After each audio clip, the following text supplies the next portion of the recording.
texture of your skin? Who taught you to hate the texture of your hair? Who taught you to hate the shape of your nose and the shape of your lips? Who taught you to hate yourself from the top of your head to the soles of your feet? Who taught you to hate your own kind? Who taught you to hate the race that you belong to? So much so that you don't want to be around each other. No, before you come asking Mr. Muhammad, does he teach hate? You should ask yourself, who taught you to hate being what God gave you? Yo. It's Tuesday night. It's a little bit after 10. Didn't think we was going to get this in, but I wanted to get it in. We got to get back to doing our Tuesday nights news reference. And with that, we're just going to jump right on in. First story of the night. The man that was convicted and did 15 years for the killing of Venus and Serena's sister some years back has been rearrested. Not sure why he was rearrested, but it apparently is a violation of his parole. He did 15 years. We all remember their sister who ran a beauty shop went somewhere with someone for some reason and was gunned down. Everything was kind of fishy. We're not sure what they were going to do, and we're not going to speculate. We're going to respect the dead and respect the Williams family. And this dude, we can't judge him until we know what else he did. But apparently he did something else to get arrested, so stay tuned for that. Your boy, LeBron James, opened his I Promise School yesterday. And it's, right now I think he said he's got like 240 students, third and fourth graders. And one thing about LeBron, we always got to clap hands for him because unlike a lot of other players, he is actually taking money and putting it where his mouth is. And he offered also anyone that graduated from high school there that they could go to the Akron College on him. So he's out here trying to motivate the kids. He's remembering where he came from, and he's got more than enough money. Only thing I say, he should do something about that tight suit he had on. I don't know what's with all the NBA players today. They wear some of the craziest stuff, but kudos to LeBron. Hopefully he can bring something to Laker Nation that everyone can appreciate. There was a shooting back on June 23rd of a 31-year-old man. His name was Thurman Belvins. And there was a video that was recently released of him running and saying, "Please don't shoot me, leave me alone." I don't know if he was high or what was going on with this situation, but apparently 2 cops were chasing him, and they shot 14 times, striking him 4 times and killing him. But as we constantly see, they refused to press any charges, and that officer went home to do his thing. They actually got a video here. Why don't we just take a look at that? Probably won't be any sound, but you can see it.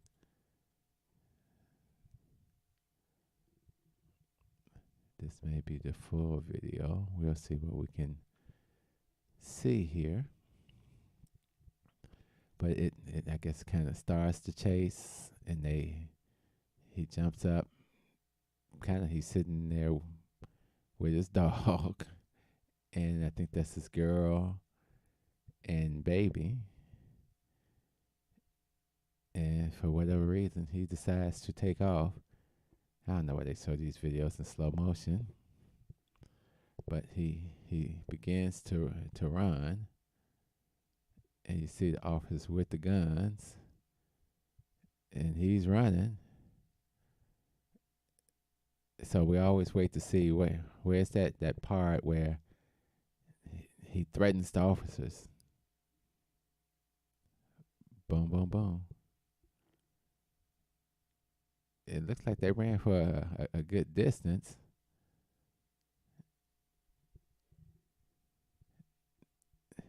And at first it seemed like they didn't want to shoot, but he was running. It seemed like they got to a isolated area.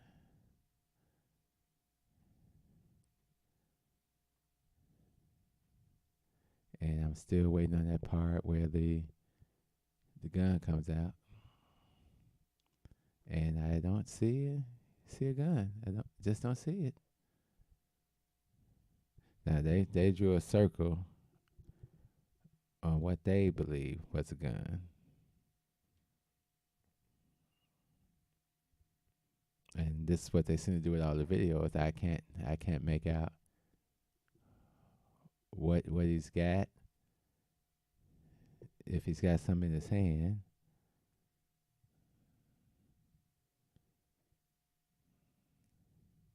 Now I can't tell if that's his hand going down or what's happening.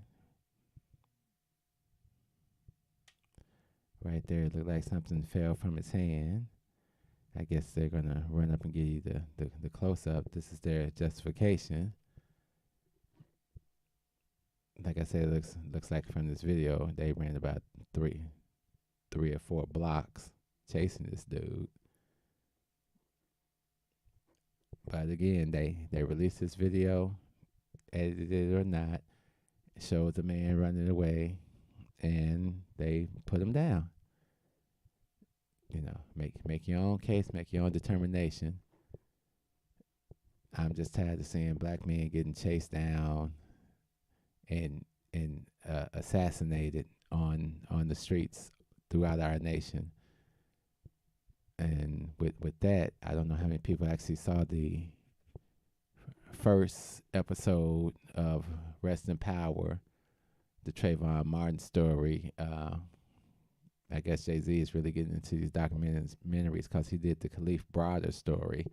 If you haven't seen that, go see that documentary about the young man that was in Rikers for almost 3 years without being charged with anything. And he wound up killing himself.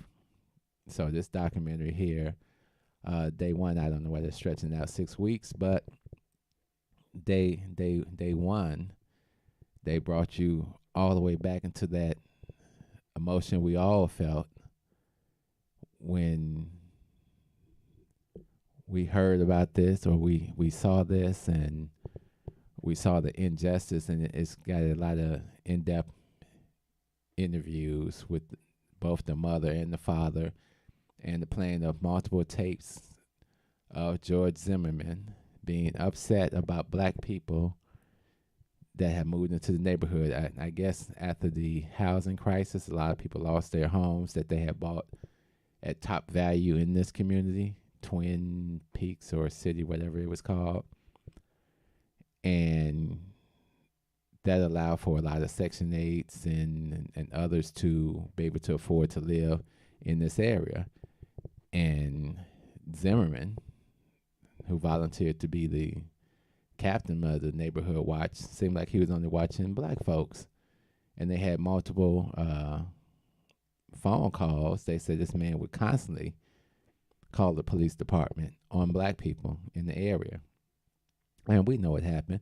We heard the tapes. We heard them say, call Trayvon a punk, and they always get away with this. And we heard the dispatcher say, don't follow him. Leave him alone. We got somebody on the way. Then you hear screams and everything, and then Trayvon's dead. I do believe there was an altercation. But maybe white folks should understand, in black environments, you don't follow black people down the street unless you're trying to do something. And that's probably going to end up in an altercation or some type of verbalization that, dude, what's up?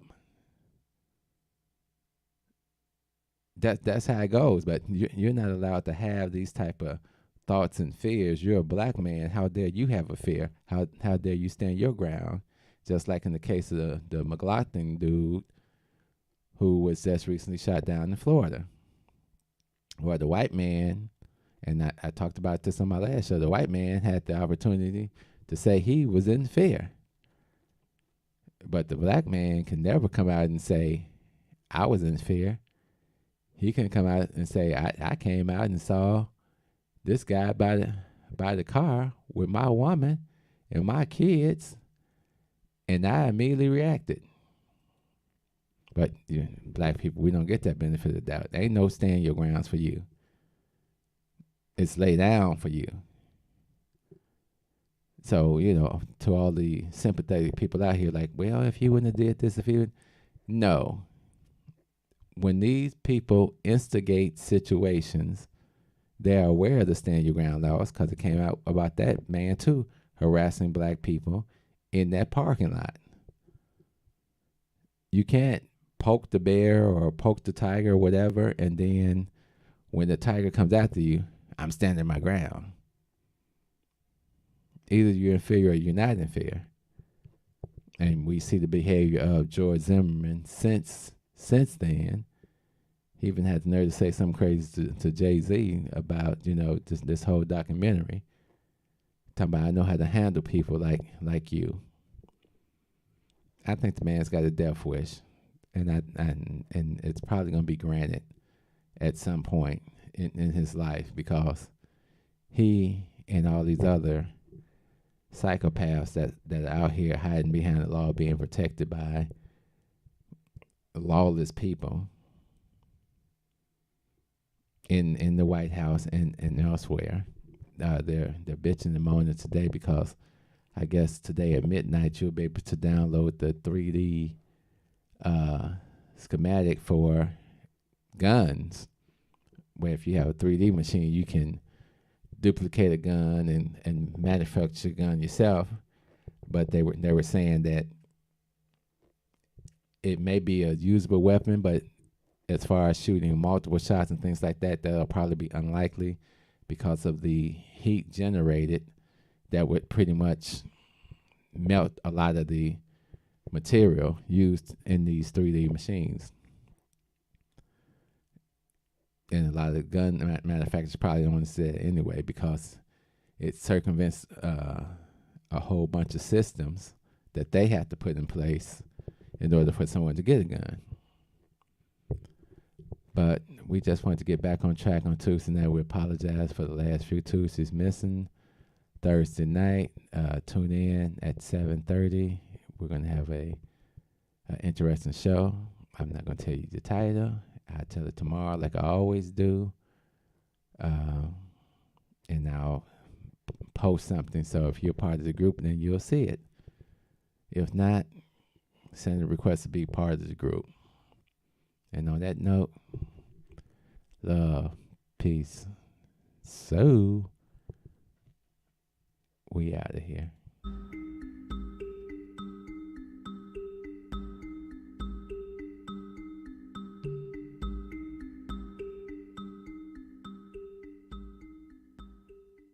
Black man in America for the past 400 years has been like a boy in the white man's house, begging the white man for a job, for food, clothing, and shelter.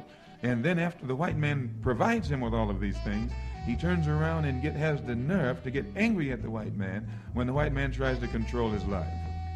How can people, a group of people such as our people, who own no factories, have equal job opportunities competing against a race that owns the factories? The only way the two can have equal job opportunities is if black people have factories as well as white people have factories. And then we can employ whites or we can employ blacks, just like they can employ whites or they can employ blacks.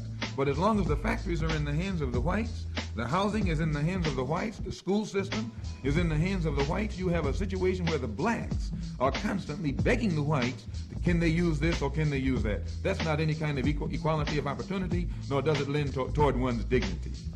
What does a black man look like begging for a cup of coffee in a white restaurant and doesn't have a job to back up to pay for it when he does get the coffee? It's putting the cart before the horse.